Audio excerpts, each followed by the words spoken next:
kamay.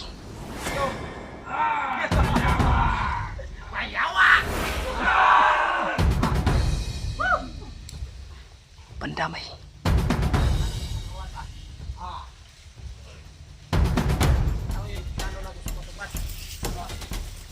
May dugo yung bibig ni Kyung. Ay mo magina. May magina ka pang naghihintay sa iyo, Kyung. Hawak to. Ayop ka! Sige! Sige, lapit.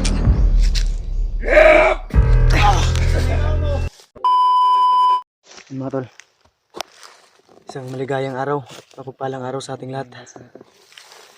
At siyempre, nandito pa rin tayo sa area, tol. Proceeding pa rin tayo kung saan maaaring pinagdalan kay Kyung. So kami lang dalawa muna ngayon ni Justin, tol, dahil si Buddy gaya ng pinangako niya sa amin, tol, na magtatawag siya ng mga kasamahan niya para tulungan kami. Reinforce, kumbaga. O mayroon siyang kakausapin o kukumbinsihin na para tumulong sa amin na kasamahan niya na mga NPA. So sana lang ay hindi kami bigoon ni Buddy at matupad at tuparin niya ang kanyang mga pinangako sa amin. Pero feeling ko ay ano yun, So, pag ano niya. Kagabi pa po siya lumakad, pero hanggang sa ngayon ay hinihintay pa namin po siya. Sabi naman niya, mga hapon pa siya At nakakarating. nag-set kami ng Oras. oras at lugar kung saan kami magkikita, tol. So ang sabi niya sa amin, doon lang daw kami maghihintay. So habang nagpo-proceed kami ngayon, papunta kami ngayon doon, tol, sa sinasabi niya. Dahil ang usapan namin, kung hindi 1 o'clock, alauna ng gabi, baka mga alas 2. So ang oras natin ngayon is alas 12 na. So 13 minutes na ata bago alauna. Si Buddy to lang. 30 minutes para alauna, tol. Kuha na ng mga mga So sana lang, tol, kuha na siya mga ay kagamitan. oh, Pagkahuli namin ay sana hindi tayo biguin ni Buddy ba. O malaki namang tiwala namin sa kanya, tol. Dahil tapat naman siya sa atin. O big salute pala, shout out sa mga kaibigan nating Muslim, mga kababayan nating Muslim, mga katribo o kauri ni Buddy. Sa mga nagsasabi dyan na yung mga Muslim ay mga matatapang at masasamang o hindi o tawag doon yung ano ba, yung hindi mabuti yung ugali. Yun po yung pagkakamali niyo, tol, dahil si Buddy sobrang napakabait na kabaliktaran po sa mga nakahaka. oo, sa haka-haka na yung mga Muslim daw ay mga mababangis. Si Buddy, tol, ibahin ninyo dahil Si Buddy tol kasi napakalaking tulong niya sa amin. O napaka-humble pa. sana lang ay walang mangyari sa kanilang masama. O makakumbinsi siya ng mga kasama na tutulong sa atin. Alam niya kasi yung pasikot-sikot dito, tol, yung bundok na ito. Madami din daw silang mga kasamahan na pumarito. Nabalitaan din natin ayon sa napanood natin na mayroon ding nabibihag o mga nabihag. Grabe, sunod-sunod po yung mga trahedyang dinaranas natin, tol, at mga naranasan natin. Pero may plano po ang Diyos na nasa taas para kung bakit ginawa niya po yun. Pray lang natin always yung kaligtasan nila. At hinihingi ko pa rin po sa inyo, tol, ang inyong bawat isang taimtim na dasal sa aming dalawa, sa aming misyon, sa aming lahat, sa aking ibang mga kasama. Lalong-lalo na sa kalagayan ni Kyung ngayon. Lalong-lalo na kay Kyung dahil napaka-critical ng kalagayan niya ngayon, tol. Kasi hindi pa natin napagtanto na ano. Hindi pa rin ako lubos makapaniwala ngayon. Kapag hanggang sa ngayon, tol, ay malaking palaisipan pa rin sa aking isip na kung bakit nangyari kay Kyung at humantong sa gantong pangyayari. Dahil siguro pati kayo tol ay nabigla rin sa pangyayari. So ang tanging makakatulong sa atin nito tol ay pagdasal natin. I-pray natin si Kyung at yung mga iba pang mga nabibihag na aming mga kapwa hunter na sana sa mga problemang dumating ngayon na taon na ito ay malagpasan namin to ng May ibo na naman. you know, huwag kang kumpiyansa sa kanyang sipol dahil basang-basa ko na yung ganyang sipol. Kay bayawak yan. Oo. Baka kay bayawak talaga yan. Kasi hindi pangkaraniwan. Damay. Ayun sa narinig din natin kahapon ba? Nung nakarang araw. Ayun din sa narinig namin nung nakarang araw tol. Na si Kyung ay tuluyan na daw nilang nakasama. Dahil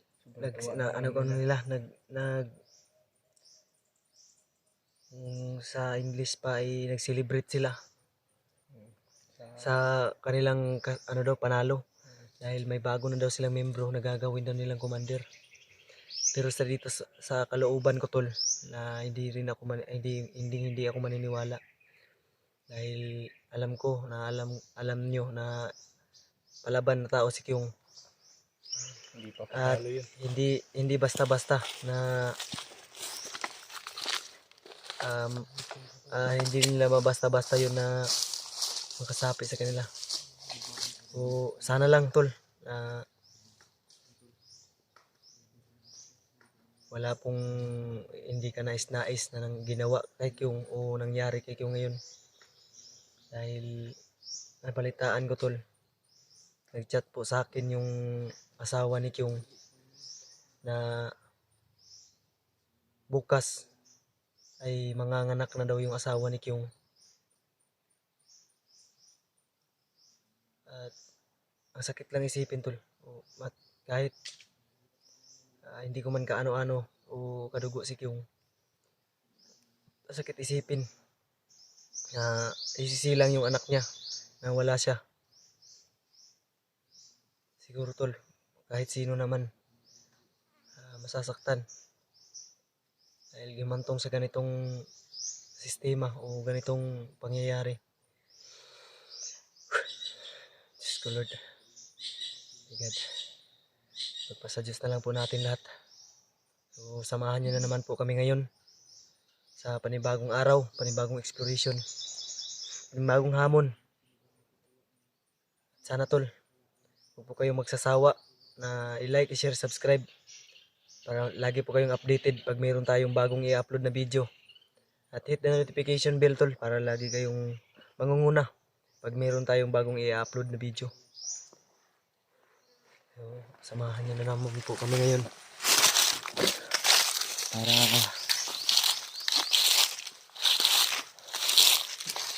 itagumpay ang misyon na ito. Kayo po yung dahilan kung bakit nagpapatuloy kami at pupursige po kami sa aming kanya-kanyang channel dahil para na rin sa amin o para sa aming ibang kasamahan. Dalangin ko tol na sana'y maipanalo namin ang laban na ito at ang misyon na ito.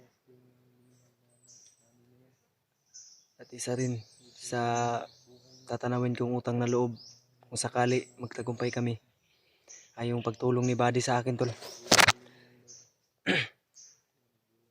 Isama nyo rin tol sa dasal ninyo na ligtas sana sila Buddy ngayon. At sana marami siyang makukumbinsi na kasamahan niya para tumulong sa amin.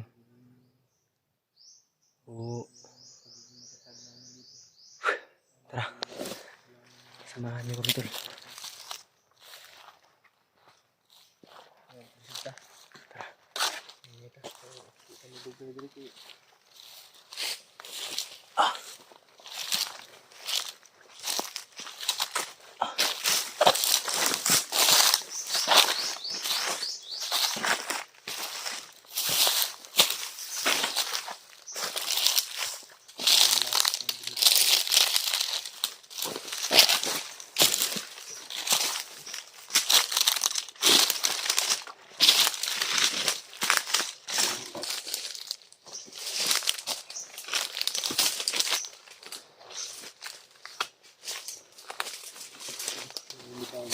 sa area na to. Kalain mo sa ang layo na ng malakbay natin. Sobrang tinik ng araw. Asan yung galing yung sipol kanina? Dito banda. May sumipol kanina tol. At ang isa lang yung Naisip natin eh. isa lang yung pinagdududahan ko na makagawa ng sipol na yun. Boses.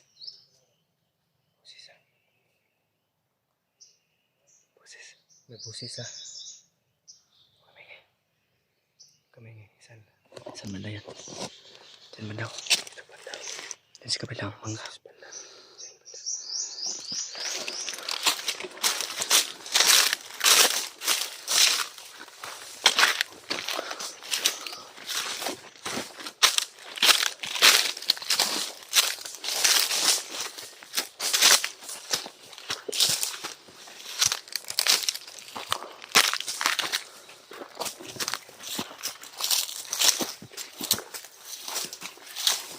Saan yung galing?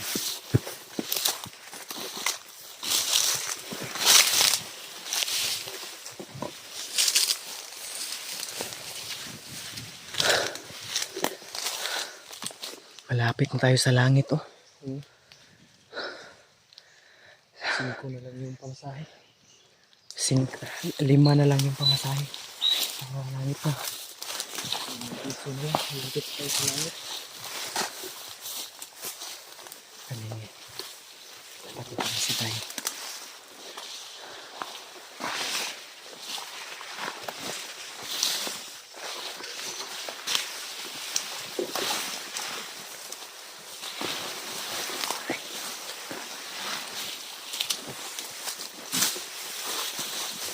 Pag may nakita kang malaking puno ng balete, ano yung sinasabi ni Buddy? Doon tayo makikita daw lahat.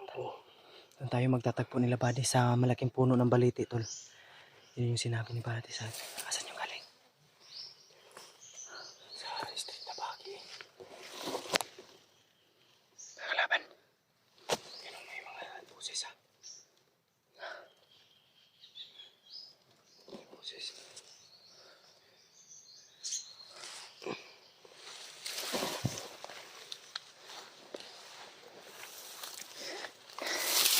I-check ko muna yung unahan ha. Ha? Dito ka lang muna. Ha? Check ko muna yung unahan. Ingat ka.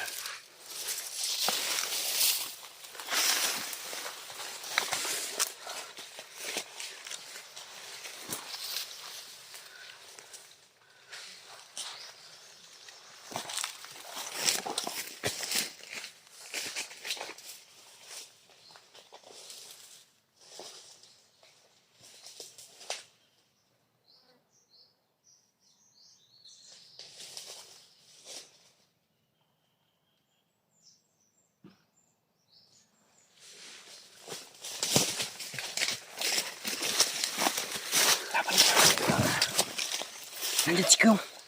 Nandyan si Kyung. Nandyan. Oo. Diyos ko. Hindi ko nagkakamali. Nandyan si Kyung.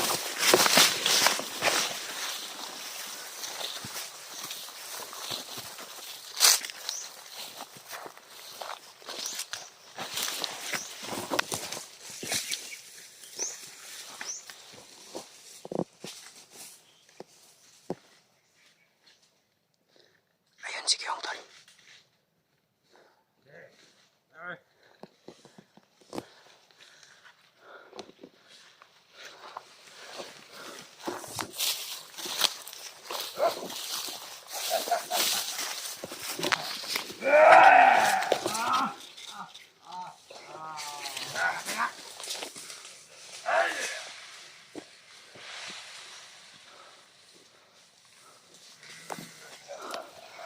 Parang nagkontrol na nila si Kyung.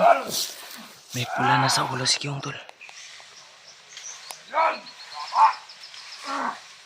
Bakit may bitbit na yang patalim si Kyung?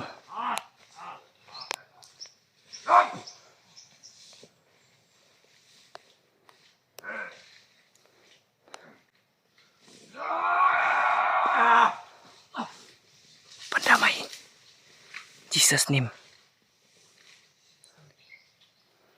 Diyos ko. Diyos ko po.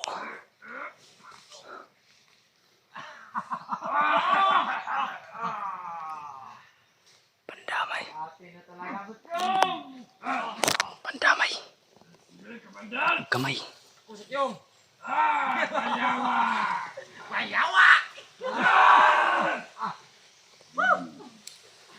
Pandamay.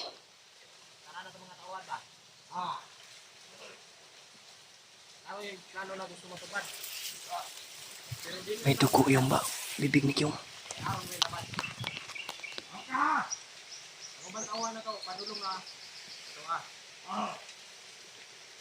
Tuluyan ang nilamon si Kyong. Pandamay.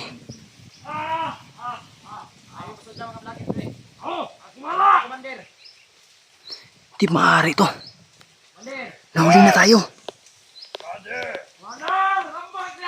Patawad Kyong.